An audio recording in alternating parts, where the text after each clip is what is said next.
ये क्लास 10 का एक क्वेश्चन है मैथ का, इसको आप सॉल्व करेंगे, ठीक है। इसमें देखो क्या कह रहा है, the mode of A grouped frequency distribution is 75, ठीक है। तो क्या दिया है, मोड दिया है ग्रुप्ड फ्रीक्वेंसी डिस्ट्रीब्यूशन का 75 दिया, ठीक है। तो इसको हम m नॉट से डिनोट करते हैं, किसको, मोड को m नॉट से हम डिनोट करते हैं फॉर्मूला में, ठीक है। इसलिए m naught is equals to 75 हम यहां पर लिख दिए। उसके बाद क्या दिया है, and the model class is 65 से 80, मॉडल क्लास दिया है 65 से 80, इंटरवल दिया है। तो इसमें L का वैल्यू निकालना, क्योंकि मोड का फॉर्मूला है L plus f1 minus f0 divide by 2f1 minus f0 minus f2 का whole into h। L plus होगा f1 minus f0 2f1 minus f0 minus f2, ये होल को इनटू करना h के साथ, h होगा हाइट, ठीक है। ओके, उसके बाद क्या करना है, 65 से 80 इंटरवल दिया है, तो 65 से 80 में लोअर वैल्यू क्या है, 65 है, इसीलिए इसको L का वैल्यू हमको चूज करना है अकॉर्डिंग टू फॉर्मूला, ठीक है।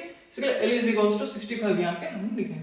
उसके बाद the frequency of the class preceding the model class is 6, क्या बोल रहा है, मॉडल क्लास का प्रीसीडिंग वैल्यू क्या है, 6 दिया है, प्रीसीडिंग वैल्यू 6 दिया है, उसको हम f0 से डिनोट करते हैं, ठीक है। यहां पे मैं लिखा हूं f0 is the frequency of the class preceding the model class, इसलिए f0 का वैल्यू हम यहाँ पे 6, सब क्वेश्चन में दिया है, जस्ट फॉर्मूला को देखना है और लिखना है फिर डेटा।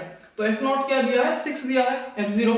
उसके बाद लिखा है and the frequency of the class succeeding the model class is 8, succeeding model class का क्या दिया है वैल्यू, f2 का वैल्यू है, f2 is equals to 8, f2 मतलब frequency of the class succeeding the model class formula, ठीक है। f2 को क्या डिनोट करते हैं हम, frequency of the class succeeding the model class, उसका वैल्यू क्वेश्चन में दिया है 8, इसलिए हम f2 is equals to 8 लिख दिए। उसके बाद दिया find the frequency of the model class, f1 हो गया तुम्हारा frequency of the model class, उसको हमको फाइंड करना है क्वेश्चन में, बाकी सब डाटा फॉर्मूला डालना है, सॉल्व करना है। तो h निकालना है, क्योंकि ये फॉर्मूला में h है ना, h इज द हाइट, तो हाइट कैसे निकालेंगे, इंटरवल से निकल जाएगा, इंटरवल दिया 65 से 80, अपर माइनस लोअर करो, 80 minus 60, sorry 80 minus 65 that is 15, तो हाइट आ गया हमको 15, ठीक है। तो फॉर्मूला है हमारे पास मोड m0, इसको डिनोट करते हैं, is equals to L plus f0 minus f0 divide by 2f1 minus f0 minus f2 का होल इनटू h। ये फॉर्मूला में गिवन डेटा को सब्स्टिट्यूट करेंगे। तो यहाँ पे देखो फॉर्मूला m0 का वैल्यू क्या दिया है, मोड 75, इसलिए यहाँ पे 75 डाल दिया, L के जगह में 75, सॉरी m0 का वैल्यू दिया 75, इसलिए 75 इज इक्वल्स टू L का वैल्यू दिया है 65, यहाँ पे 65 डाल दिया, ठीक है। यहाँ पे प्लस है, इसलिए यहाँ पे प्लस है। उसके बाद यहाँ पे f1 निकालना है, फ्रीक्वेंसी कैलकुलेट करने बोला ना, frequency of the model class, f1 को ही बोलते हैं फ्रीक्वेंसी मॉडल क्लास, तो इस तरीके से f1 को f1 ही रखेंगे, ठीक है। यहाँ पे माइनस है, इसलिए यहाँ पे माइनस।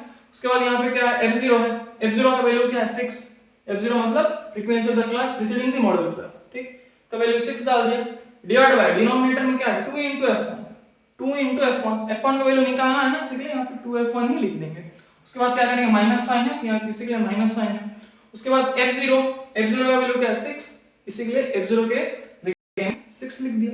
उसके बाद यहाँ पे माइनस था, इसीलिए यहाँ पे माइनस रखा। उसके बाद यहाँ पे f2 दिया 8, that is succeeding the model class का फ्रीक्वेंसी, 8 का होल, इसी के लिए होल ब्रैकेट इनटू h करना, h है हाइट, हाइट कैसे निकलेगा 80 माइनस 65 से 15 निकला, इसलिए यहाँ पे 15 सब्स्टिट्यूट कर दिया।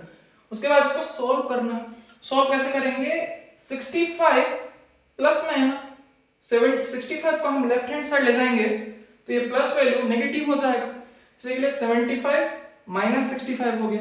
ये 65 को यहाँ पे अगर मैं लाऊंगा तो क्या होगा, माइनस 65, तो 75 माइनस 65 इज इक्वल्स टू, यहाँ पे क्या है f1 माइनस 6 डिवाइड बाय ये जो है एज इट इज, इसको यहाँ पे लिख देना। पहले इसको यहाँ पे लेफ्ट साइड ला जाएंगे, ले जाने से ये पॉजिटिव क्वांटिटी है, यहाँ जाएगा तो नेगेटिव क्वांटिटी हो जाएगा, 75 माइनस 65 इज इक्वल्स टू ये जो है इसको वहाँ पे लिख देना है। उसके बाद 75 माइनस 65 इज 10, इसीलिए यहाँ पे 75 माइनस 65 को यहाँ पे 10 लिख दिया, इज इक्वल्स टू ये f1 minus 6 divide by 2f1 minus 14 into 15।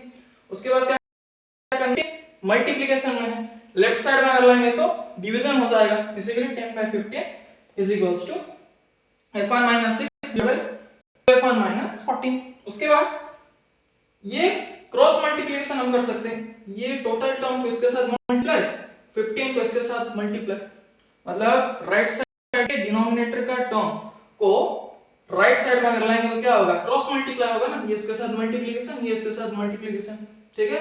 तो क्रॉस राइट साइड का डिनोमिनेटर लेफ्ट साइड के न्यूमरेटर से मल्टीप्लाई होगा एंड राइट साइड का न्यूमरेटर लेफ्ट साइड के डिनोमिनेटर से मल्टीप्लाई होगा, क्रॉस मल्टीप्लाई, इसको इसके साथ मल्टीप्लाई, इसको इसके साथ मल्टीप्लाई, ठीक है। उसके साथ मल्टीप्लाई करो तो 10 into 2f1 minus 14, ठीक है, इज इक्वल्स टू 15 को इसके साथ मल्टीप्लाई होगा तो 15 टाइम्स f1 minus 6, उसके बाद 10 into 2f1, 10 2s are 20 तो 20f1 minus 10 into 40 140 is equals to 15 into f1 15f1 minus को माइनस डाल दिया, 15 into 6 is 90 तो 15 into 6 90 डाल दिया।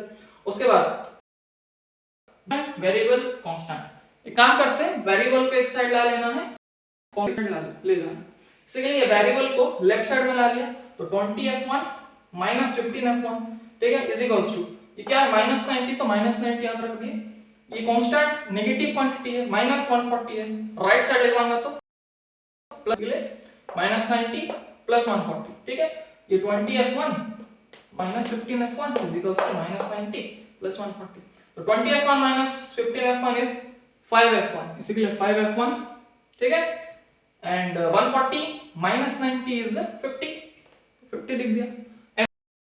f1 लेफ्ट साइड में मल्टीप्लाई हो गया है 5 into f1 है ना, 5 into f1 है, जब ये मल्टीप्लाई हो गया है राइट साइड में ले जाऊंगा तो डिवीजन हो जाएगा, इसीलिए f1 is equals to 50 by 5, 5 1s are 5 10s are, तो f1 is equals to 10, तो वो क्या है फ्रीक्वेंसी है, which is the therefore the required frequency is 10, बस हो गया, this is the answer।